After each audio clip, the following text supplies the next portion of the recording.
तू गली माई म्हातारा तोंड उतारी बसेल होता दादा. म्हणतं का बाबा इथला चेहरा का पाडी बसेल काय होय ना काय नाही म्हणे महाराज. आणि 2-3 वर्ष पहिले दादा पाऊस कमी होईल होता.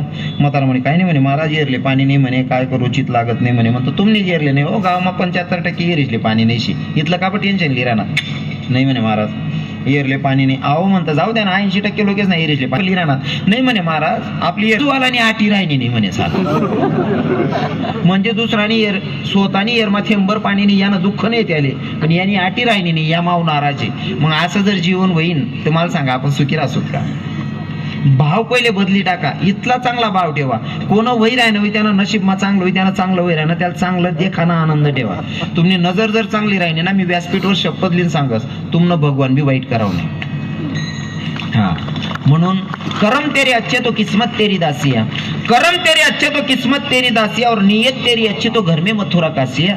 माणसाची नियत चांगली असली का भगवंत आपल्या घरातच आहे एवढं लक्षात ठेवायचं. घडलेली सेवा जगाच्या मालकाच्या चरणी समर्पित.